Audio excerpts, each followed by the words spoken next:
Hello students, હું છું Savaliya sir અને મારી YouTube channel Savaliya sir chemistry ટ્રેનરમાં આપનું સ્વાગત છે. વિદ્યાર્થી મિત્રો, 11th કેમિસ્ટ્રીનું ચેપ્ટર તત્વોનું વર્ગીકરણ અને ગુણધર્મોમાં આવર્તિતા, જેના JEE નીટના MCQ સોલ્યુશન્સનો આ લેક્ચર 1 કે જેમાં આપણે AIEEE JEE એટલે કે IIT લેવલે પૂછાયેલા જે પ્રશ્નો છે એના ઉકેલ વિશે સમજીશું. આ લેક્ચરને આપણે પાર્ટ 1 તરીકે દર્શાવેલો છે, જેમાં આપણે 10 થી 11 MCQ ને સોલ્વ કરવાના છીએ. તમામ MCQ માટે ખૂબ જ ઝીણવટપૂર્વકની માહિતી તમને આપવામાં આવશે.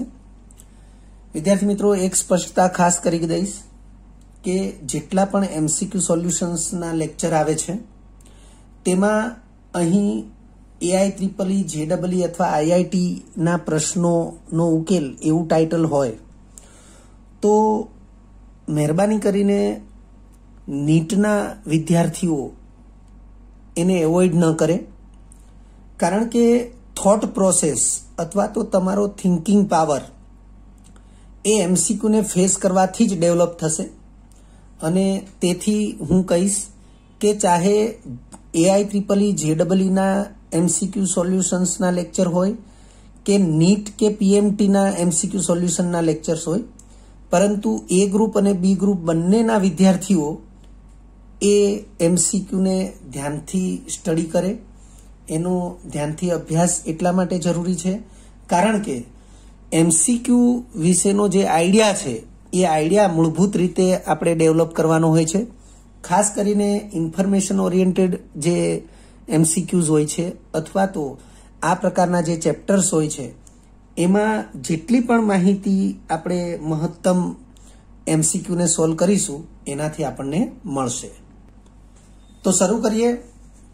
પહેલો MCQ છે, નીચેના પૈકી વિદ્યુત ઋણતાનો સાચો ક્રમ દર્શાવતો વિકલ્પ જણાવો. AIEEE 1987માં પૂછાયેલો પ્રશ્ન છે. વિદ્યાર્થી મિત્રો, અહીં આ જે સાલ લખેલી છે એ સળંગ જ આવશે એવું જરૂરી નથી. જ્યાં ખૂબ જ અગત્યના પ્રશ્નો હશે, કોઈ વર્ષ એવું પણ હશે જેમાં AIEEE નહીં લેવાયેલી હોય તો એ નહીં પણ દર્શાવેલું હોય. તો અહીં આપણે ફક્ત ને ફક્ત જ્યાં ટેકનિકલ બાબતો હોય એવા MCQને જ વધારે આપણે પસંદ કર્યા છે. 4 ઓપ્શન તમને આપ્યા છે, તમે જોઈ શકો છો. ઓપ્શન A તો C n SI P છે. એવી રીતે option B n SI C P છે. એવી રીતે C અને D એમ તમને અલગ અલગ ક્રમ આપેલા છે. સાચા વિકલ્પ તરીકે ઉકેલમાં વિકલ્પ C દર્શાવેલો છે. તો કઈ રીતે વિદ્યુત ઋણતાનો સાચો ક્રમ છે આ? તો અહીં તમે જોઈ શકો છો કે જે 4 તત્વો તમને આપ્યા છે એ એક જ આવર્તના કે એક જ સમૂહના તત્વો નથી.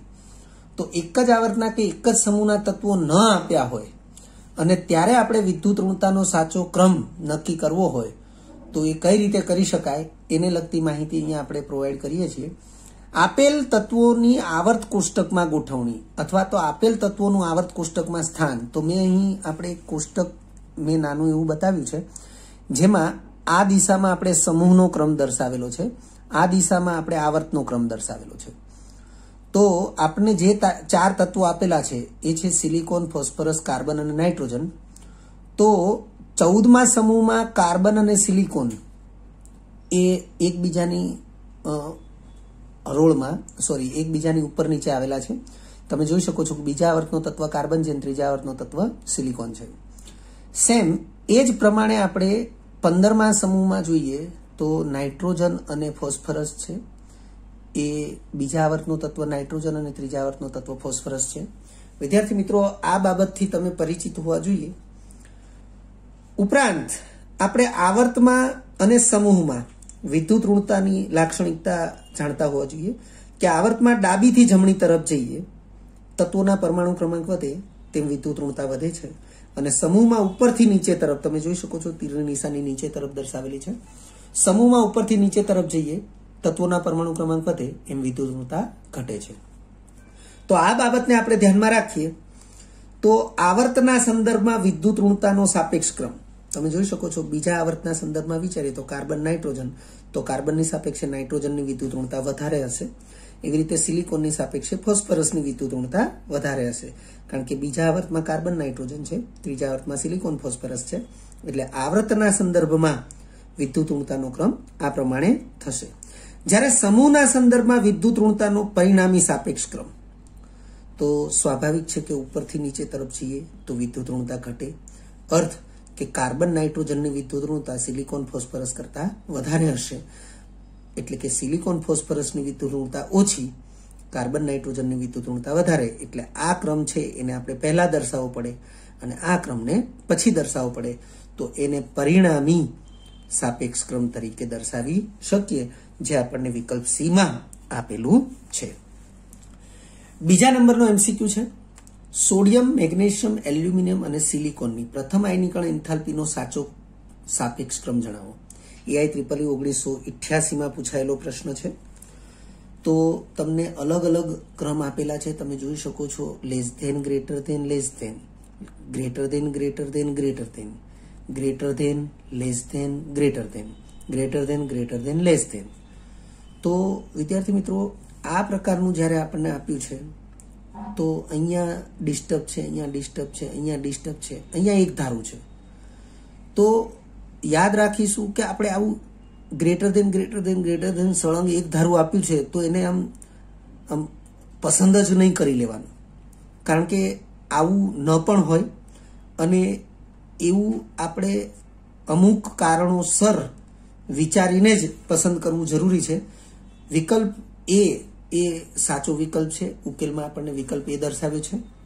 હવે શા માટે આવું છે, તો એની સ્પષ્ટતા અહીં આપણે કરેલી છે કે આપેલ તત્વો આવર્ત 3ના તત્વો છે. તમે જોઈ શકો છો, સોડિયમ, મેગ્નેશિયમ, એલ્યુમિનિયમ, સિલિકોન એ ત્રીજા આવર્તના તત્વો છે.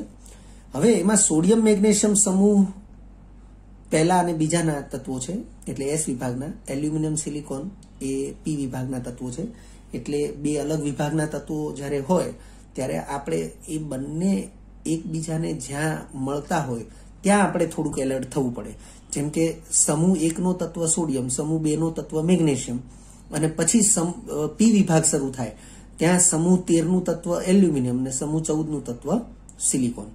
તો સમૂહ 2 અને સમૂહ 13ના તત્વો એ એકબીજા સાથે સંપર્કમાં છે એવું આપણે કહી શકીએ.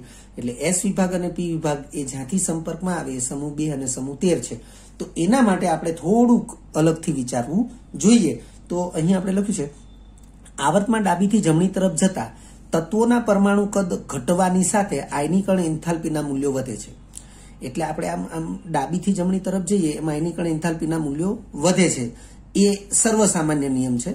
આથી પ્રથમ આયનીકરણ એન્થાલ્પી માટેનો સાપેક્ષ ક્રમ એ sodium less than magnesium less than aluminium less than silicon મુજબ હોવો જોઈએ, પણ આવો ક્રમ ક્યાંય આપ્યો નથી. તમે જોઈ શકો છો.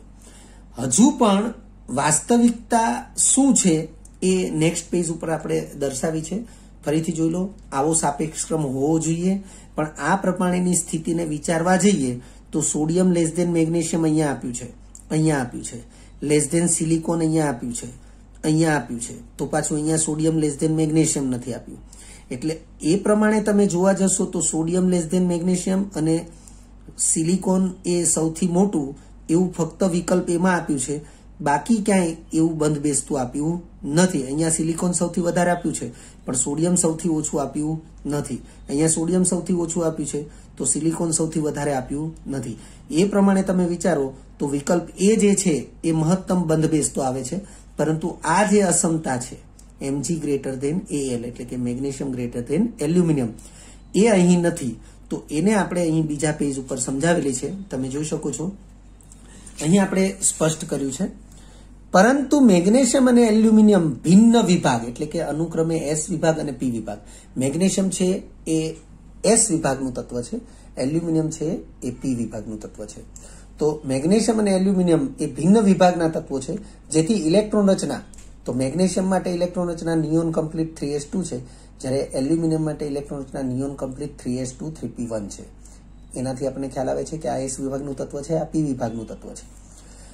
હવે આપણે આ ચેપ્ટરના જે ટેબલ ટોપ લેક્ચર ચલાવ્યા, કોન્સેપ્ટ લેક્ચર, એમાં TTL 5 ની અંદર આપણે આવી માહિતી આપેલી છે કે ડેલ્ટા HI એટલે કે આયનીકરણ એન્થાલ્પીને અસર કરનારા પરિબળો જે છે એમાં ચોથા નંબરનું પરિબળ, એમાં આપણે એવું સ્પષ્ટ કર્યું છે કે NS એટલે કે મુખ્ય ક્વોન્ટમાંક n એની સાથે s કક્ષક અને એની સાપેક્ષે NP એટલે મુખ્ય ક્વોન્ટમાંક n p કક્ષક માંથી પ્રથમ ઇલેક્ટ્રોન સરળતાથી દૂર થાય છે.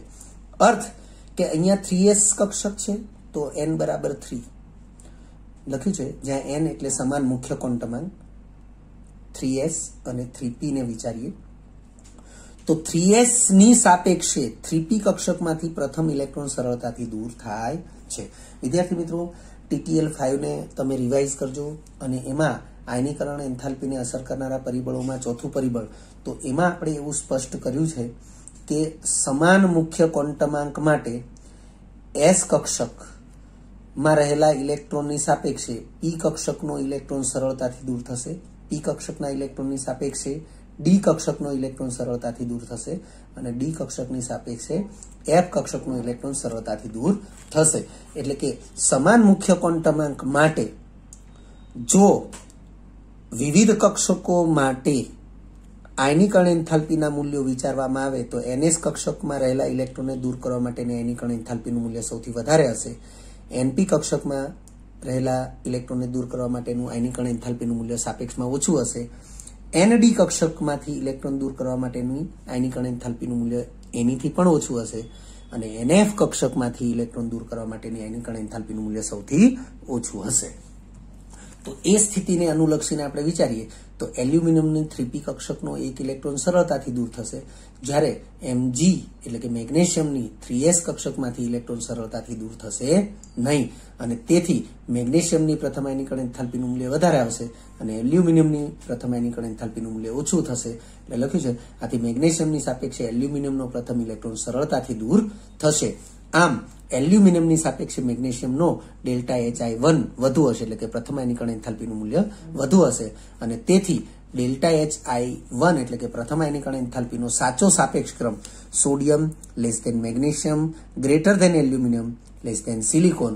અહીંયા લેસ ધેન ને બદલે આપણે ગ્રેટર ધેન કર્યું, કારણ કે અહીંયા આપણે સમજાવ્યું કે એલ્યુમિનિયમનો ઇલેક્ટ્રોન મેગ્નેશિયમની સાપેક્ષે સરળતાથી દૂર થાય છે. ત્યાર પછીનો MCQ ત્રીજા નંબરનો, નીચેના પૈકી સૌથી નાના કદનો આયન કયો છે? IEEE 1989માં પૂછાયેલો પ્રશ્ન. તમને 4 આયનો આપેલા છે. જો તમે અગાઉના અભ્યાસને ધ્યાનમાં લેશો અથવા જો તમે તરત જ વિચારી શકતા હોય તો આ 4 એ સમ ઇલેક્ટ્રોનીય આયનો છે અને સૌથી નાના કદના આયન વિશે પૂછવામાં આવ્યું છે તો વિકલ્પ ડી એ સાચા વિકલ્પ તરીકે દર્શાવેલો છે. કઈ રીતે વિકલ્પ ડી સાચા વિકલ્પ તરીકે દર્શાવેલો છે તો એની સ્પષ્ટતા પણ અહીં આપણે કરી દીધેલી છે. આપેલ બધા આયનો એ 10 ઇલેક્ટ્રોન સંખ્યા દર્શાવે છે, એટલે સમ ઇલેક્ટ્રોનીય આયનો છે. વિદ્યાર્થી મિત્રો, આપણે સમ ઇલેક્ટ્રોનીય આયનોના કદ વિશેનો અભ્યાસ કરી ચૂક્યા છીએ અને એ અભ્યાસમાં પણ આપણે આ સ્પષ્ટતા કરી છે. TTL 4 ની અંદર લખ્યું છે TTL 4માં સમ ઇલેક્ટ્રોનીય સ્પીસીઝના કદની સરખામણી મુજબ સમ ઇલેક્ટ્રોનીય આયનો પૈકી ઋણ આયનની સાપેક્ષે ધન આયનો સાપેક્ષમાં કેન્દ્રીય વીજભાર વધુ હોય છે. હવે ઋણ આયનની સાપેક્ષે ધન આયનના કેન્દ્રીય વીજભાર વધુ હોય તો ઇલેક્ટ્રોનનું કેન્દ્ર પ્રત્યેનું આકર્ષણ વધુ હોય અને તેથી કક્ષાઓ એ સાપેક્ષમાં કેન્દ્ર તરફ વધારે આકર્ષાયેલી હોય અને તેથી કદ નાના હોય. તો એ બાબતને આપણે અહીં એક કોષ્ટક તરીકે દર્શાવીએ છીએ. જે આયનો આપ્યા છે આપણને એ આયનો આપણે અહીં દર્શાવેલા છે. આયનોમાં પ્રોટોનની સંખ્યા, જેમ કે નાઇટ્રોજનનો પરમાણુ ક્રમાંક 7 છે એટલે પ્રોટોનની સંખ્યા 7 થશે. ઓક્સિજનનો પરમાણુ ક્રમાંક 8 છે એટલે પ્રોટોનની સંખ્યા 8 થશે. એ રીતે ફ્લોરિનનો પરમાણુ ક્રમાંક 9 છે એટલે પ્રોટોનની સંખ્યા 9 થશે અને સોડિયમનો પરમાણુ ક્રમાંક 11 છે એટલે પ્રોટોનની સંખ્યા 11 થશે. પરંતુ બધામાં ઇલેક્ટ્રોનની સંખ્યા 10 છે. સાપેક્ષ કેન્દ્રીય વીજભાર, તો સાપેક્ષ કેન્દ્રીય વીજભાર જે છે એ પ્રોટોન અને ઇલેક્ટ્રોનની સંખ્યાનો ગુણોત્તર છે. 7/10 તો 0.7 થશે. એવી રીતે આનું 0.8, 0.9 અને 1.1 થશે. અર્થ એવો થશે કે Na+ તો એમાં કક્ષામાં રહેલા ઇલેક્ટ્રોન એ કેન્દ્ર તરફ સાપેક્ષમાં વધુ પ્રબળતાથી આકર્ષાયેલા હશે એટલે Na+ નું કદ એ સાપેક્ષમાં સૌથી નાનું હશે. એટલે લખ્યું છે અહીં સ્પષ્ટ છે કે Na+ ના ઇલેક્ટ્રોન પર કેન્દ્રનું આકર્ષણ સાપેક્ષમાં સૌથી વધુ પ્રબળ છે અને તેથી Na+ આયનનું કદ સાપેક્ષમાં સૌથી નાનું થશે. ત્યારબાદ ચોથા નંબરનો MCQ છે, નીચેના પૈકી કયા તત્વની આયનીકરણ એન્થાલ્પી સૌથી વધુ હોય? વિદ્યાર્થી મિત્રો, તમને અલગ અલગ તત્વોની ઇલેક્ટ્રોન રચના આપવામાં આવી છે. AIEEE 1990માં પૂછાયેલો પ્રશ્ન છે. ઉકેલ તરીકે વિકલ્પ બી એને સાચો વિકલ્પ દર્શાવવામાં આવ્યો છે. એટલે કે આ વિકલ્પ બીમાં જે તત્વની ઇલેક્ટ્રોન રચના દર્શાવેલી છે એ તત્વની આયનીકરણ એન્થાલ્પી સાપેક્ષમાં સૌથી વધારે હશે. હવે એની સમજૂતી આપણને અહીં આપવામાં આવી છે. સૌથી પહેલું વિધાન લખ્યું છે, પૂર્ણ ભરાયેલી અથવા અર્ધપૂર્ણ ભરાયેલી પી કક્ષકમાં ઇલેક્ટ્રોનની સ્થિરતા અથવા સ્થાયીતા વધુ હોય છે. તમે જોઈ શકો છો કે દરેક તત્વની બાહ્યતમ જે કક્ષક છે એ પી કક્ષક દર્શાવેલી છે. અહીં 3p 3p 3p અને અહીંયા 4p. પરંતુ આપણે બાહ્યતમ કક્ષકો પી પ્રકારની છે એને ધ્યાનમાં લઈએ તો અહીં લખ્યું છે, પૂર્ણ ભરાયેલી અથવા અર્ધપૂર્ણ ભરાયેલી પી કક્ષકમાં ઇલેક્ટ્રોનની સ્થિરતા વધુ હોય છે. એટલે કે અહીં P1 P2 ની સાપેક્ષે P3, અહીંયા તમે જોઈ શકો છો બે જગ્યાએ P3 જોવા મળે છે. આ P ની અર્ધપૂર્ણ ભરાયેલી સ્થિતિ ગણાશે. તો P1 P2 ની સાપેક્ષે P3 ની સ્થાયીતા વધુ છે. હવે P3 ની સ્થાયીતા વધુ છે એનો મતલબ કે આ બે ઓપ્શનને તો આપણે નિવારી શકીએ છીએ. હવે વધ્યા આ બે ઓપ્શન. આ બંને પૈકી કોની આયનીકરણ એન્થાલ્પી સૌથી વધુ છે એ આપણે નક્કી કરવાનું થશે. તો આગળ વધીએ. ઉપરાંત 4p ની સાપેક્ષે 3p કક્ષક કેન્દ્રથી વધુ નજીક, કારણ કે જેમ મુખ્ય ક્વોન્ટમાંકનું મૂલ્ય ઓછું તેમ કેન્દ્ર પ્રત્યેની નજીકતા વધુ. સમાન કક્ષકો માટેની વાત છે. 3p અને 4p. તો p પ્રકારની કક્ષક એટલે સમાન કક્ષક થઈ. તો મુખ્ય ક્વોન્ટમાંકનું મૂલ્ય ઓછું તેમ કેન્દ્ર પ્રત્યેની નજીકતા વધુ, અને કેન્દ્ર પ્રત્યેની નજીકતા વધુ તો તેના ઇલેક્ટ્રોન ઉપર કેન્દ્રનું આકર્ષણ વધુ પ્રબળ હશે. તો તેવા ઇલેક્ટ્રોનને દૂર કરવા માટે વધુ ઉર્જા આપવી પડશે. એટલે લખ્યું છે, ઉપરાંત 4p ની સાપેક્ષે 3p કક્ષક કેન્દ્રથી વધુ નજીક હોવાથી 3p ના ઇલેક્ટ્રોન કેન્દ્ર સાથે વધુ પ્રબળતાથી આકર્ષાયેલા હોય. હવે 3p ના ઇલેક્ટ્રોન કેન્દ્ર સાથે વધુ પ્રબળતાથી આકર્ષાયેલા હોય તો એને દૂર કરવા માટે સાપેક્ષમાં વધુ ઉર્જાની જરૂર પડે. તો લખ્યું છે, એટલે કે 4p ની સાપેક્ષે 3p માંથી ઇલેક્ટ્રોન દૂર કરવા માટે વધુ ઉર્જાની જરૂર પડે અને તેથી સૌથી વધુ આયનીકરણ એન્થાલ્પી એ વિકલ્પ બીમાં દર્શાવેલા તત્વની હોય. પાંચમા નંબરે MCQ આપ્યો છે, નીચેના પૈકી કયો આયન મહત્તમ સંખ્યાના એકલ એટલે કે અયુગ્મિત ઇલેક્ટ્રોન ધરાવે છે? AIEEE 1996માં પૂછાયેલો પ્રશ્ન છે. તમને 4 આયન આપ્યા છે, Mg2+, Ti3+, V3+, Fe2+. તો વિદ્યાર્થી મિત્રો, સૌથી મહત્તમ સંખ્યાના અયુગ્મિત ઇલેક્ટ્રોન, તો એમાં સાચા વિકલ્પ તરીકે વિકલ્પ ડી આપવામાં આવ્યો છે. તો વિદ્યાર્થી મિત્રો, આવા કોઈ પણ પ્રશ્નના ઉકેલ માટે તમે જે તે તત્વના પરમાણુ ક્રમાંક જાણતા હોવા જોઈએ અને એ પરમાણુ ક્રમાંકને અનુરૂપ તત્વની ઇલેક્ટ્રોન રચના જાણતા હોવા જોઈએ અને એ ઇલેક્ટ્રોન રચનાને અનુરૂપ જે તે ધન આયન ને અનુરૂપ કેટલા ઇલેક્ટ્રોન ગુમાવ્યા હોય અને ત્યારબાદ બનતા આયનોની ઇલેક્ટ્રોન રચના શું થશે એ પણ આપણે જાણતા હોવા જોઈએ અથવા તો એ આપણને ખ્યાલ હોવો જોઈએ. તો વિદ્યાર્થી મિત્રો, મેં અહીં એક કોષ્ટક તરીકે એની રજૂઆત કરેલી છે. તમે જોઈ શકો છો કે આપેલ આયન Mg2+, Ti3+, V3+ અને Fe2+ એ મેં અહીં દર્શાવેલા છે. પરમાણુ ક્રમાંક જે તે તત્વના છે. મેગ્નેશિયમનો પરમાણુ ક્રમાંક 12 છે, ટિટેનિયમનો 22, વેનેડિયમનો 23 અને આયન એનો 26 છે. હવે +2 છે એટલે 12 ઇલેક્ટ્રોન નહીં હોય, 10 ઇલેક્ટ્રોન હશે. નહીંતર પરમાણુ ક્રમાંક જેટલા ઇલેક્ટ્રોન હોય પરંતુ તટસ્થ પરમાણુ હોય તો. +3 છે એટલે 22 ઇલેક્ટ્રોન નહીં હોય, 3 ઇલેક્ટ્રોન ઓછા એટલે કે 19 ઇલેક્ટ્રોન હશે. એવી રીતે અહીંયા 20 ઇલેક્ટ્રોન હશે અને અહીં 24 ઇલેક્ટ્રોન હશે. તો વિદ્યાર્થી મિત્રો, તટસ્થ ઇલેક્ટ્રોન રચના આપણે વિચારીએ, જેમ કે મેગ્નેશિયમ તટસ્થ પરમાણુ હશે Mg, તો 1s2, 2s2, 2p6 અને 3s2 હશે. પરંતુ જો Mg2+ થશે તો આ 2 ઇલેક્ટ્રોન દૂર થશે. એવી રીતે ટિટેનિયમ છે, તો ટિટેનિયમની ઇલેક્ટ્રોન રચના થશે આર્ગન કમ્પ્લીટ, 3d2 અને 4s2. કારણ કે ટિટેનિયમનો પરમાણુ ક્રમાંક 22 છે, આર્ગનના 18 ઇલેક્ટ્રોન હોય, 19, 20, 21, 22 એટલે 22 ઇલેક્ટ્રોન આ રીતે ગોઠવાય. પરંતુ જો Ti+3 થાય તો 2 ઇલેક્ટ્રોન આમાંથી દૂર થશે અને 1 ઇલેક્ટ્રોન આમાંથી દૂર થશે. તો 3D માં 1 ઇલેક્ટ્રોન બાકી રહેશે એટલે આર્ગન કમ્પ્લીટ 3d1 દર્શાવેલું છે.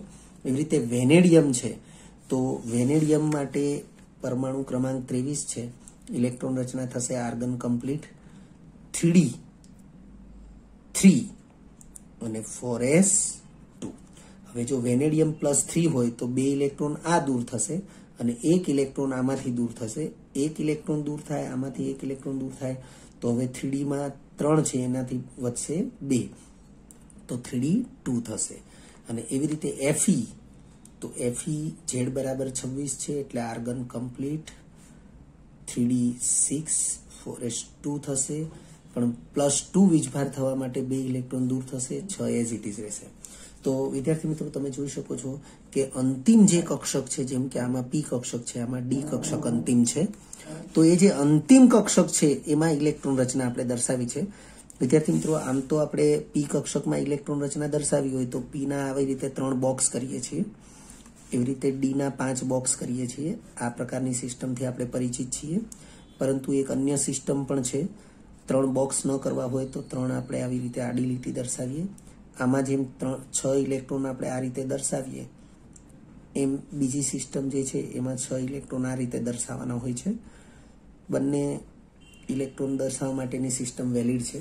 આમાં ધારો કે મારે 1 ઇલેક્ટ્રોન દર્શાવવો છે તો મારે 5 આવી રીતે આડી લાઈન દર્શાવવાની હોય છે અને 1 આડી લાઈન ઉપર આ રીતે ઇલેક્ટ્રોન દર્શાવવાનો હોય છે. ટૂંકમાં આ પ્રકારની સિસ્ટમ છે, તો મેં એનો ઉપયોગ કર્યો છે અહીંયા કે આ 3 આડી લાઈન છે એટલે 3 P કક્ષકો છે, Px, Py, Pz. 6 ઇલેક્ટ્રોન છે તો તમે જોઈ શકો છો 6 ઇલેક્ટ્રોન ભરાયેલા છે. તો અયુગ્મિત ઇલેક્ટ્રોન 1 પણ નથી એટલે 0 લખ્યું છે. હવે D ની 5 કક્ષકો છે પણ ઇલેક્ટ્રોન 1 છે એટલે 1 ઇલેક્ટ્રોન અયુગ્મિત થશે. D ની 5 કક્ષકો પણ 2 ઇલેક્ટ્રોન છે તો બંને અયુગ્મિત રહેશે હુન્ડના નિયમ પ્રમાણે. એવી રીતે D માં 6 ઇલેક્ટ્રોન ગોઠવવાના છે પણ 5 કક્ષકો જે છે એમાં પહેલા અયુગ્મિત ઇલેક્ટ્રોન રહેશે અને છઠ્ઠો ઇલેક્ટ્રોન યુગ્મન કરશે તો પણ 4 ઇલેક્ટ્રોન અયુગ્મિત રહેશે. એટલે સૌથી વધુ અયુગ્મિત ઇલેક્ટ્રોન આપણને Fe2+ માં જોવા મળે છે. એટલે લખ્યું છે આમ અહીં સૌથી વધુ અયુગ્મિત ઇલેક્ટ્રોન Fe2+ માં છે.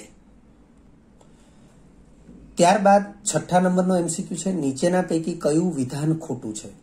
AIEEE 1997 માં પૂછાયેલો પ્રશ્ન છે. 4 વિધાન આપ્યા છે. તમે 4 વિધાન ઉપર એકદમ ધ્યાનથી તમે વિધાનને વાંચો અને સમજો. એલ્યુમિનિયમની પ્રથમ આયનીકરણ એન્થાલ્પી એ મેગ્નેશિયમની પ્રથમ આયનીકરણ એન્થાલ્પી કરતાં ઓછી છે. પહેલું વિધાન આ પ્રકારે છે કે એલ્યુમિનિયમની પ્રથમ આયનીકરણ એન્થાલ્પી એ મેગ્નેશિયમની પ્રથમ આયનીકરણ એન્થાલ્પી કરતાં ઓછી છે. એટલે કે વિકલ્પ એ જે આપ્યો છે એમાં ΔHI1 પ્રથમ આયનીકરણ એન્થાલ્પી એલ્યુમિનિયમની, તો એલ્યુમિનિયમની પ્રથમ આયનીકરણ એન્થાલ્પી એ મેગ્નેશિયમની પ્રથમ આયનીકરણ એન્થાલ્પી કરતાં ઓછી છે. એટલે આ રીતે આ પ્રથમ વિકલ્પ છે. એવી રીતે બીજો વિકલ્પ મેગ્નેશિયમની દ્વિતીય આયનીકરણ એન્થાલ્પી એટલે ΔHI2 મેગ્નેશિયમ, મેગ્નેશિયમની દ્વિતીય આયનીકરણ એન્થાલ્પી એ એલ્યુમિનિયમની દ્વિતીય આયનીકરણ એન્થાલ્પી કરતાં વધુ છે. એટલે બીજો વિકલ્પ આપણને આવો આપ્યો છે સી. સોડિયમની પ્રથમ આયનીકરણ એન્થાલ્પી એટલે ΔHI1 સોડિયમ, સોડિયમની પ્રથમ આયનીકરણ એન્થાલ્પી એ મેગ્નેશિયમની મેગ્નેશિયમની પ્રથમ આયનીકરણ એન્થાલ્પી ΔHI1 mg કરતા ઓછી છે, એટલે સોડિયમની પ્રથમ આયનીકરણ એન્થાલ્પી એ મેગ્નેશિયમની પ્રથમ આયનીકરણ એન્થાલ્પી કરતા ઓછી છે. અને વિકલ્પ ડી જે આપ્યો છે કે મેગ્નેશિયમની તૃતીય આયનીકરણ એન્થાલ્પી એટલે ΔHI3 મેગ્નેશિયમની તૃતીય આયનીકરણ એન્થાલ્પી એ સોડિયમની ΔHI3 સોડિયમની તૃતીય આયનીકરણ એન્થાલ્પી કરતા વધુ છે, એટલે અહીંયા સોડિયમ અને કરતા વધુ છે, એટલે આવું. તો આપણને આ 4 વિકલ્પ આપ્યા છે. તો આમાંથી કયું વિધાન ખોટું છે, એટલે કયો વિકલ્પ ખોટો છે? તો ઉકેલ તરીકે વિકલ્પ બી આપણને આપ્યો છે કે વિધાન બી જે છે એ ખોટું છે. તો વિદ્યાર્થી મિત્રો, આપણે એ જાણતા હોવા જોઈએ કે કઈ રીતે બાકીના વિધાન સાચા છે અને કઈ રીતે વિધાન બી ખોટું છે. તો તમે જોઈ શકો છો, મેં અહીં 4 સ્ટારની નિશાની કરી છે, એટલે 4 વિકલ્પના જે વિધાનો છે એની મેં વિસ્તૃત સમજૂતી અહીં આપી છે. ખૂબ જ ધ્યાનથી અને ખૂબ જ કાળજીપૂર્વક આપણે એને સમજીશું.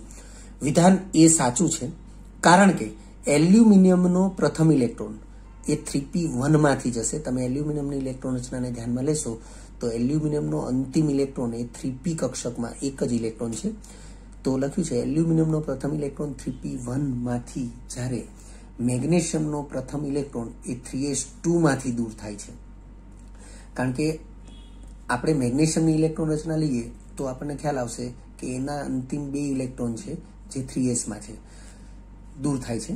અને બંનેનો એક ઇલેક્ટ્રોન દૂર કરવાની વાત છે, કારણ કે પ્રથમ આયનીકરણ એન્થાલ્પીની વાત થઈ ગઈ છે. તો 3s કક્ષક મતલબ લખ્યું છે કે અહીં 3s ની સાપેક્ષે 3p નો ઇલેક્ટ્રોન સરળતાથી દૂર થશે. અને એવું શા માટે? તો વિદ્યાર્થી મિત્રો, આપણે એની ચર્ચા હમણાં જ કરેલી, તમે જોઈ શકો છો કે સમાન મુખ્ય ક્વોન્ટમના સંદર્ભમાં ns કક્ષક એટલે 3s કક્ષકની સાપેક્ષે 3p કક્ષક જે છે એનો ઇલેક્ટ્રોન સરળતાથી દૂર થશે, એટલે કે એના ઇલેક્ટ્રોનને દૂર કરવા માટેની ઉર્જા સાપેક્ષમાં ઓછી હશે. તો અહીં આપણે લખ્યું એ પ્રમાણે કે એલ્યુમિનિયમ એની પ્રથમ આયનીકરણ એન્થાલ્પી ઓછી હશે, કારણ કે એનો ઇલેક્ટ્રોન p કક્ષકમાંથી દૂર થવાનો છે. અને મેગ્નેશિયમની પ્રથમ આયનીકરણ એન્થાલ્પી એ વધુ હશે, કારણ કે એનો પ્રથમ ઇલેક્ટ્રોન એ 3s કક્ષકમાંથી દૂર થવાનો છે. અને 3s કક્ષકમાંથી ઇલેક્ટ્રોનને દૂર કરવા માટે વધુ ઉર્જા આપવી પડે, 3p કક્ષકમાંથી ઇલેક્ટ્રોનને દૂર કરવા માટે ઓછી ઉર્જા આપવી પડે. એટલે વિકલ્પ એ જે છે એ સાચો છે. પછી લખ્યું છે વિધાન બી એ ખોટું છે, કારણ કે મેગ્નેશિયમનો બીજો ઇલેક્ટ્રોન, વિદ્યાર્થી મિત્રો અહીં બીજા ઇલેક્ટ્રોનની વાત થઈ રહી છે. પ્રથમ ઇલેક્ટ્રોન 3s2 માંથી દૂર થાય તો પછી ત્યાં વધશે 3s1. તો લખ્યું છે મેગ્નેશિયમનો બીજો ઇલેક્ટ્રોન 3s1 માંથી, જ્યારે એલ્યુમિનિયમનો બીજો ઇલેક્ટ્રોન 3s2 માંથી દૂર થશે. આપણે મેગ્નેશિયમની ઇલેક્ટ્રોન રચના જાણીએ તો 1s2, 2s2, 2p6 અને 3s2. એલ્યુમિનિયમની ઇલેક્ટ્રોન રચના જાણીએ તો 1s2, 2s2, 2p6, 3s2 અને 3p1. હવે અહીં જે વાત થઈ રહી છે બીજા ઇલેક્ટ્રોનને દૂર કરવાની વાત થઈ રહી છે. તો બીજા ઇલેક્ટ્રોનને દૂર કરવા માટેની વાત કરીએ તો mg છે, એક ઇલેક્ટ્રોન દૂર કરે ત્યારે અહીંયા એક ઇલેક્ટ્રોન બાકી રહેશે. એલ્યુમિનિયમ એક ઇલેક્ટ્રોનને દૂર કરે તો આ ખાલી થઈ જશે, એટલે કેન્સલ થઈ જશે. તો હવે જે બીજો ઇલેક્ટ્રોન દૂર થવાનો છે એ 3s1 માંથી દૂર થશે અને અહીંયા 3s2 માંથી દૂર થશે. તો સ્વાભાવિક છે કે 3s2 એમાં પૂર્ણ ભરાયેલી કક્ષક છે અને પૂર્ણ ભરાયેલી s કક્ષક હોય તો એની સ્થાયીતા વધારે હોય.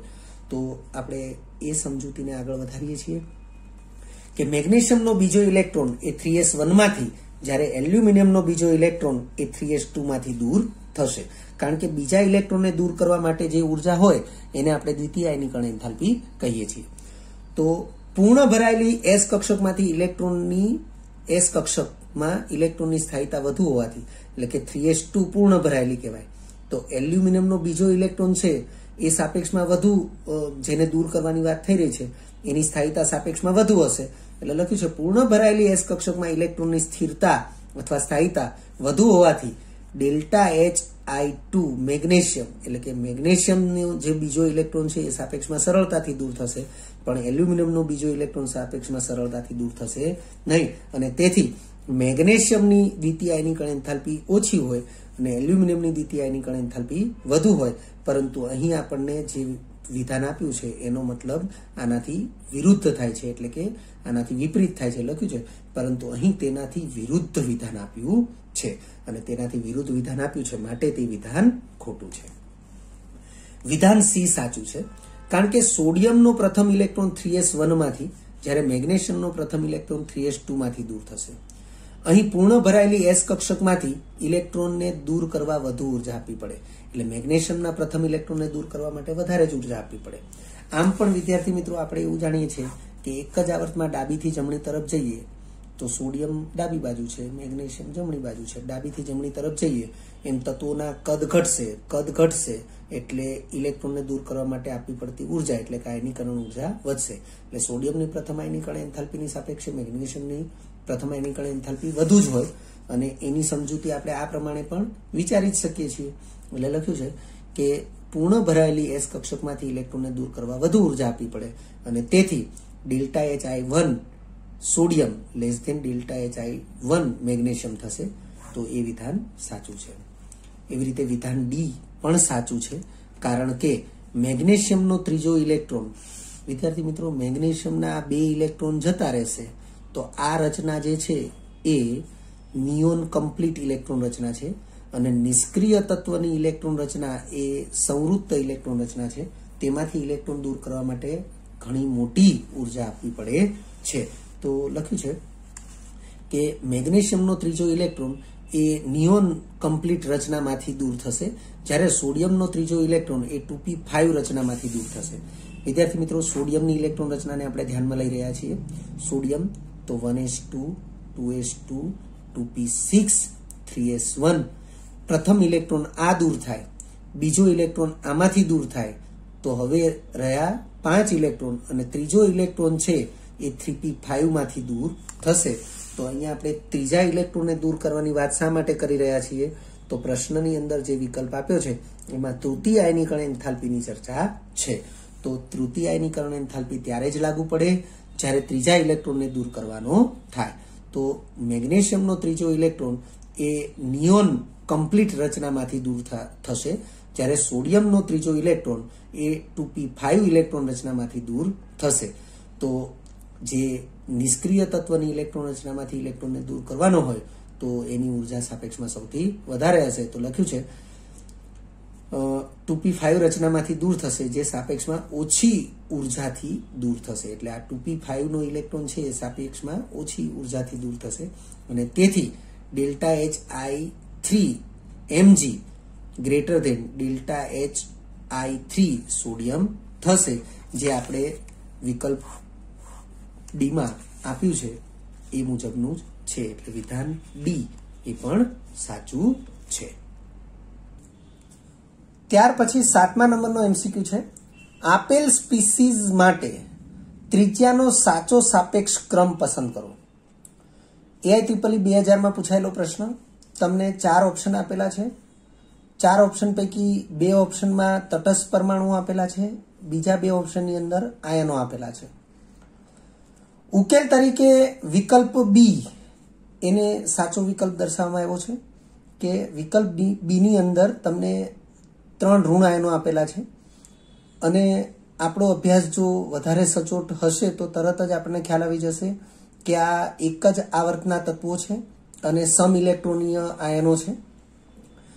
અને આપણે એવું જાણીએ છીએ કે જેમ સમ ઇલેક્ટ્રોનીય ઋણ આયનોનો ઋણ વીજભાર વધે એમ તેની ત્રિજ્યા પણ વધે.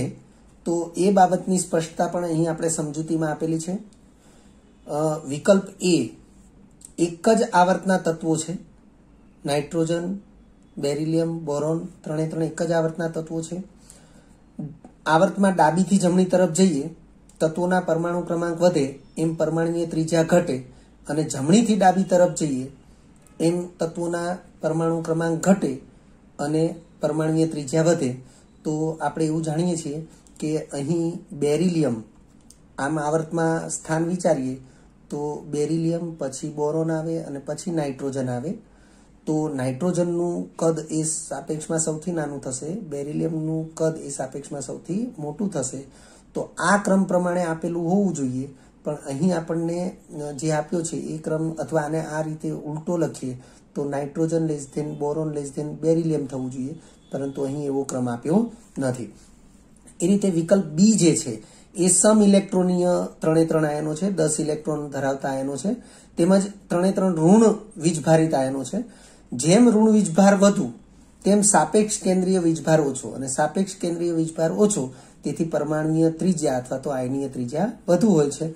અને આથી આયનીય ત્રિજ્યાનો ક્રમ તો F- છે એની ત્રિજ્યા સૌથી ઓછી હશે, O-2 એની ત્રિજ્યા સાપેક્ષમાં વધુ હશે, N-3 એની ત્રિજ્યા સાપેક્ષમાં સૌથી વધારે હશે. વિદ્યાર્થી મિત્રો, આપણે જે સાપેક્ષ કેન્દ્રીય વીજભાર છે એની ગણતરી જે છે એ પ્રોટોનની સંખ્યા છેદમાં ઇલેક્ટ્રોનની સંખ્યા મુજબ કરીએ છીએ, અને અગાઉની પણ અમુક MCQની અંદર આપણે એનો અભ્યાસ કરેલો છે. જેમ કે F- માટે જો આ ગુણોત્તરને વિચારીએ તો 9/10 થશે. એ જ રીતે જો O-2 માટે વિચારીએ તો એ મૂલ્ય 8/10 થશે, અને એ જ રીતે N-3 માટે વિચારીએ તો એ મૂલ્ય 7/10 થશે.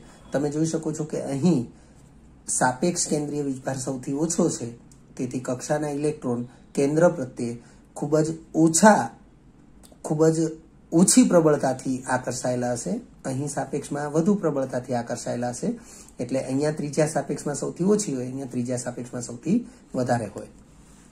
વિકલ્પ સી જે છે એમાં તમને જે 3 તત્વો આપ્યા છે એક જ સમૂહના તત્વો છે. એક જ સમૂહના તત્વો હોવાથી પરમાણુય ત્રિજ્યાનો ક્રમ, તો સમૂહમાં ઉપરથી નીચે તરફ જઈએ પરમાણુ ક્રમાંક વધે એમ પરમાણુય ત્રિજ્યા વધે, તો લિથિયમ સૌથી ઉપરનું તત્વ, એનાથી નીચે સોડિયમ આવે, એનાથી નીચે પોટેશિયમ આવે. એક જ સમૂહના છે, સમૂહ 1માં લિથિયમ, એનાથી નીચે સોડિયમ, એનાથી નીચે પોટેશિયમ, આ પ્રકારે હોય. તો આનું કદ સૌથી વધારે હોવું જોઈએ, આનું કદ સૌથી ઓછું હોવું જોઈએ, પરંતુ અહીં એવું ડિસ્ટર્બ આપેલું છે. પોટેશિયમનું કદ સૌથી વધારે આપ્યું છે, પરંતુ લિથિયમનું મધ્યમ અને સોડિયમનું સૌથી નાનું આપ્યું છે, એટલે યોગ્ય નથી. અને અહીં વિકલ્પ ડી જે છે, તો એક જ તત્વના પરમાણુમાંથી બનતા ધન આયનો માટે જેમ ધન વીજભાર વધુ તેમ સાપેક્ષ કેન્દ્રીય વીજભાર વધુ, તેથી ત્રિજ્યા ઓછી. અને એ પ્રમાણે જો વિચારીએ તો ત્રિજ્યાનો સાપેક્ષ ક્રમ Fe+4 છે એની ત્રિજ્યા સૌથી નાની થવી જોઈએ, અને Fe+2 છે એની ત્રિજ્યા સૌથી મોટી થવી જોઈએ, પરંતુ અહીં આપણને એવો ક્રમ આપ્યો નથી. 8મો MCQ છે, આયનીકરણ એન્થાલ્પીનો સાચો સાપેક્ષ ક્રમ પસંદ કરો. EIEEE 2001માં પૂછાયેલો પ્રશ્ન છે. 4 વિકલ્પો તમને આપવામાં આવ્યા છે, તમે જોઈ શકો છો. અહીં બધા જે છે એ ગ્રેટર ધેન વાળા જ વિકલ્પો છે. ઉકેલ તરીકે વિકલ્પ બી એને સાચો ગણવામાં આવ્યો છે. અહીં વિદ્યાર્થી મિત્રો આપણે આ એક જ આવર્તના તત્વો, એક જ સમૂહના તત્વો એનાથી પણ આપણે પરિચિત હોવા જોઈએ, તો જ આપણને આ પ્રકારના જે પ્રશ્નો છે એને ઉકેલવામાં સરળતા રહેશે.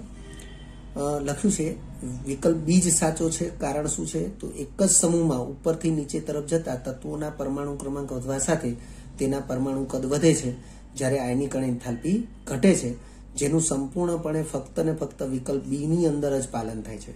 કારણ કે આ જે ક્રમ આપ્યો છે તમે જોઈ શકો છો, સમૂહ 2 ના તત્વો છે. સમૂહ 2, તો 3 તત્વો જે આપ્યા છે બેરિલિયમ, મેગ્નેશિયમ, કેલ્શિયમ, તો બેરિલિયમ એની નીચે મેગ્નેશિયમ આવશે, એની નીચે કેલ્શિયમ આવશે. આપણને પૂછવામાં આવ્યું છે આયનીકરણ એન્થાલ્પીનો સાચો સાપેક્ષ ક્રમ. તો ઉપરથી નીચે તરફ જઈએ, આયનીકરણ એન્થાલ્પી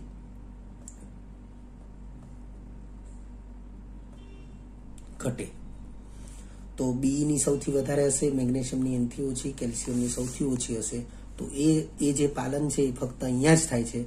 અહીંયા એનું પાલન થતું નથી, અહીંયા પણ થતું નથી, અહીંયા પણ થતું નથી. આ આવર્તના તત્વો છે, તમે જોઈ શકો છો. વિકલ્પ એ માટે વિચારીએ તો એક જ સમૂહના તત્વો છે. અહીંયા આપણે લખ્યું છે એ પ્રમાણે લિથિયમ, સોડિયમ, પોટેશિયમ. તો પોટેશિયમની આયનીકરણ એન્થાલ્પી એ સૌથી ઓછી હોવી જોઈએ, જેમ અહીંયા સૌથી વધારે બતાવી છે, એટલે એ ખોટું છે. લિથિયમની આયનીકરણ એન્થાલ્પી સૌથી વધારે હોવી જોઈએ, તો અહીંયા સૌથી ઓછી બતાવી છે, એ ખોટું છે. એવી રીતે વિકલ્પ સી માટે વિચારીએ તો વિકલ્પ સીમાં જે 3 તત્વો આપ્યા છે એ 3 તત્વો એ બીજા આવર્તના તત્વો છે. તો બીજા આવર્તના તત્વોમાં અહીંયા બોરોન આવશે, એની બાજુમાં કાર્બન આવશે, એની બાજુમાં નાઇટ્રોજન આવશે. ડાબીથી જમણી તરફ જઈએ તો આવર્તમાં ડાબીથી જમણી તરફ જઈએ એમ આયનીકરણ એન્થાલ્પીનું મૂલ્ય વધે, પરંતુ તમે જોઈ શકો છો અહીંયા નાઇટ્રોજનનું આયનીકરણ એન્થાલ્પીનું મૂલ્ય સૌથી ઓછું આપ્યું છે અને બોરોનની આયનીકરણ એન્થાલ્પીનું મૂલ્ય સૌથી વધારે આપ્યું છે, તો એ પણ ખોટું છે. એ જ રીતે આ જર્મેનિયમ, સિલિકોન અને કાર્બન છે, તો એ સમૂહ 14ના તત્વો છે. સમૂહ 14ના તત્વો, એમાં કાર્બન, એની નીચે સિલિકોન અને એની નીચે જર્મેનિયમ આવે. તો જર્મેનિયમની આયનીકરણ એન્થાલ્પી જે છે સૌથી ઓછી અને કાર્બનની સૌથી વધારે હોવી જોઈએ. તો અહીં તમને જર્મેનિયમની આયનીકરણ એન્થાલ્પી સૌથી વધારે આપી છે અને કાર્બનની સૌથી ઓછી આપી છે. એટલે ફક્ત ને ફક્ત મેં અહીં લખ્યું એ પ્રમાણે કે આ જે વિધાન છે એ વિધાનનું સંપૂર્ણપણે ફક્ત વિકલ્પ બી માં જ પાલન થાય છે અને તેથી આયનીકરણ એન્થાલ્પીનો સાચો સાપેક્ષ ક્રમ એ વિકલ્પ બી પ્રમાણે જ રહેશે. ત્યારબાદ એમસીક્યુ 9મો પ્રશ્ન આ પ્રમાણે છે. આવર્ત કોષ્ટકમાં એસ વિભાગના તત્વોને કયા સમૂહો તરીકે દર્શાવવામાં આવ્યા છે? જેડબલ્યુ 2012માં પૂછાયેલો પ્રશ્ન છે. વિકલ્પ એની અંદર છે IA, AA, વિકલ્પ બી ની અંદર IA, IVA, સી ની અંદર બી ગણ સમૂહો અને ડી છઠ્ઠા સમૂહમાં. તો વિદ્યાર્થી મિત્રો, આ જે છે એ રોમન અંક તરીકે પ્રથમ એ, દ્વિતીય એ એવી રીતે વંચાશે. આ તૃતીય એ, ચતુર્થ એ એવી રીતે વંચાશે. ઉકેલ તરીકે વિકલ્પ એને સાચો ગણવામાં આવ્યો છે. એક માહિતી છે અને એને આપણે ધ્યાનમાં રાખીશું. એનસીઆરટી લેવલે પણ એને આપણે સમજી ચૂકેલા છીએ. લખ્યું છે શરૂઆતમાં, એટલે કે આધુનિક આવર્ત કોષ્ટક બનાવવાની શરૂઆત થઈ એ સમયમાં, તો શરૂઆતના સમયમાં આધુનિક આવર્ત કોષ્ટકના સમૂહોને રોમનાંક અને અંગ્રેજી મૂળાક્ષરો વડે ક્રમ અપાયા હતા. જેમ અહીંયા આપણે કીધું આ પ્રમાણેના ક્રમ. તો I, II, IV આ બધા રોમનાંક છે અને અંગ્રેજી મૂળાક્ષરો ABCD એ પ્રમાણે છે. તો શરૂઆતના સમયમાં આધુનિક આવર્ત કોષ્ટકના સમૂહોને રોમન અંક અને અંગ્રેજી મૂળાક્ષરો વડે ક્રમ અપાયા હતા, પરંતુ ત્યારબાદ IUPACના નિર્દેશ મુજબ સમૂહોને સળંગ 1 થી 18 ક્રમ આપવામાં આવ્યા છે. તો આ બાબતને આપણે સ્પષ્ટ કરીએ છીએ કે હાલમાં જેને આપણે સમૂહ 1 અને 2 તરીકે ઓળખીએ છીએ તેને શરૂઆતના સમયમાં સમૂહ પ્રથમ એ અને દ્વિતીય એ તરીકે દર્શાવવામાં આવતા હતા, જે એસ વિભાગના સમૂહો છે અને તેથી આપણી માટે વિકલ્પ એ સાચો છે. 10મો એમસીક્યુ છે. કયા સેટમાં આઈસો ઇલેક્ટ્રોનીય ઘટકો છે? વિદ્યાર્થી મિત્રો, કયા સેટમાં, એટલે તમને અહીંયા જોઈ શકો છો 4 વિકલ્પની અંદર તમને આ પ્રમાણે અલગ અલગ 3 સ્પીસીઝ આપી છે, પણ 3 સ્પીસીઝનો જે સેટ છે એ આઈસો ઇલેક્ટ્રોનીય એટલે કે સમ ઇલેક્ટ્રોનીય થવો જોઈએ. EIEEE 2003માં પૂછાયેલો પ્રશ્ન. વિદ્યાર્થી મિત્રો, અહીં આપણે જે તે તત્વના પરમાણુ ક્રમાંક જાણતા હોવા જોઈએ અને તેના આધારે જે તે આયનીય સ્પીસીઝ છે એની ઇલેક્ટ્રોન સંખ્યા પણ આપણે જાણી શકીએ. ઉકેલ તરીકે વિકલ્પ સી એને સાચો ગણવામાં આવ્યો છે. આમ તો આપણો અભ્યાસ છે જ કે આવર્ત 2ના તત્વો નાઇટ્રોજન અને ફ્લોરિન છે. આવર્ત 3નું પ્રથમ તત્વ જે છે એ સોડિયમ છે, જેના આયનો એ 10 ઇલેક્ટ્રોન ધરાવતા એ સમ ઇલેક્ટ્રોનીય આયનો છે. તો લખ્યું છે વિકલ્પ સી, જે તમામ 10 ઇલેક્ટ્રોન ધરાવે છે. વિકલ્પ એ માટે જુઓ, CF2+ આપ્યું છે તો એ 18 ઇલેક્ટ્રોન ધરાવે છે. CS+ આપ્યું છે તો એ 54 ઇલેક્ટ્રોન ધરાવે છે. વાસ્તવમાં એનો પરમાણુ ક્રમાંક 55 છે, પણ +1 વીજભારિત આયન ત્યારે જ બનશે જ્યારે 1 ઇલેક્ટ્રોન ગુમાવશે. કેલ્શિયમનો પરમાણુ ક્રમાંક 20 છે એટલે એની પાસે 20 ઇલેક્ટ્રોન હોય, પરંતુ +2 વીજભારિત છે એટલે 18 ઇલેક્ટ્રોન થશે. એવી રીતે બ્રોમિનનો પરમાણુ ક્રમાંક 35 છે એટલે એની પાસે 35 ઇલેક્ટ્રોન થશે. પોતે આયન નથી એટલે ઇલેક્ટ્રોનની સંખ્યા પરમાણુ ક્રમાંક જેટલી જ હશે. એ પ્રમાણે બી અને ડી વિકલ્પની અંદર જેટલા પણ સ્પીસીઝ આપી છે એ બધાની ઇલેક્ટ્રોન સંખ્યા દર્શાવી છે. તમે જોઈ શકો છો આ બધી અલગ અલગ છે. અહીંયા આ બંને સમાન છે પણ આ અલગ છે. અહીંયા આ 3 અલગ છે. એટલે આ 3 વિકલ્પ જે છે એ, બી અને ડી, એમાં એક પણ સેટ એ સમ ઇલેક્ટ્રોનીય નથી. 11મો એમસીક્યુ છે. આપેલ પૈકી કોની આયનીય ત્રિજ્યા સૌથી વધુ હશે? EIEEE 2004નો પ્રશ્ન. 4 તમને આયનો આપવામાં આવ્યા છે. હવે વિદ્યાર્થી મિત્રો, આપણને જોઈને જ ખ્યાલ આવી જાય, 2 ધન આયનો છે, 2 ઋણ આયનો છે, અને સૌથી વધુ ત્રિજ્યા કોની એવું પૂછવામાં આવ્યું છે એટલે ધન આયનો તો નિવારી જ દેવાના, કારણ કે ધન આયનોની સાપેક્ષે ઋણ આયનોના કદ મોટા જ હોય છે. તો એ સંદર્ભમાં આપણે આગળ વધીએ તો ઉકેલ તરીકે વિકલ્પ સી સાચો વિકલ્પ આપવામાં આવ્યો છે અને સ્પષ્ટ જ છે, કારણ કે ઓક્સિજન અને ફ્લોરિન એ ઓક્સિજન -2 વીજભારિત અને ફ્લોરિન -1 વીજભારિત, તો બંને સમ ઇલેક્ટ્રોનીય ઋણ આયનો છે. જેમ ઋણ વીજભાર વધુ એમ તેની ત્રિજ્યા વધુ, એટલે વિકલ્પ સી જ સાચો વિકલ્પ થશે. તેમ છતાં આપણે ઉકેલની અંદર આ સ્પષ્ટતા કરી છે કે સામાન્ય રીતે ધન આયનની સાપેક્ષે ઋણ આયનોના કદ મોટા હોય છે, એટલે આ બે ધન આયનોને તો મોટા કદ અથવા મોટી ત્રિજ્યાના સંદર્ભમાં અવગણી જ શકાશે અથવા તો નાબૂદ કરી શકાશે. બાકી વધ્યા બે, તો આગળ વધીએ. તેમજ O-2 અને F- સમ ઇલેક્ટ્રોની એટલે 10 ઇલેક્ટ્રોન ધરાવતા આયનો છે, જે પૈકી O-2 નો -2 વીજભાર એ સાપેક્ષમાં વધુ ઋણ છે, એટલે કે જેમ ઋણ વીજભાર વધુ તેમ કદ મોટું અથવા ત્રિજ્યા મોટી, એટલે લખ્યું છે તેથી તેની ત્રિજ્યા સાપેક્ષમાં સૌથી વધુ હશે. વિદ્યાર્થી મિત્રો, એક સ્પષ્ટતા ફરીથી કરી દઉં છું કે ભલે આ પ્રશ્નો JEE અને AIEEE અથવા IITના છે, પરંતુ નીટના વિદ્યાર્થીઓ પણ આ પ્રશ્નોને ખાસ સોલ્વ કરે, કારણ કે પ્રશ્નો MCQ સોલ્વ કરવા માટે જે થોટ પ્રોસેસ છે, જે આઈડિયા આવવી જોઈએ, એ તો આપણે MCQ સોલ્વ કરીશું એનાથી જ ડેવલપ થશે. વિદ્યાર્થી મિત્રો, જો તમને આ વિડીયો લેક્ચર ગમ્યો હોય તો લાઇક આપજો, શેર કરજો અને સબસ્ક્રાઇબ પણ કરજો. અગાઉના લેક્ચરનું રિવિઝન અને પાઠ્યપુસ્તકનું વાંચન કરતા રહેજો. આ લેક્ચર અંગે કોઈ પણ ડિફિકલ્ટી હોય તો મને વોટ્સઅપ કરી શકાય. આભાર. ફરી મળીશું નવા વિડીયો લેક્ચરમાં.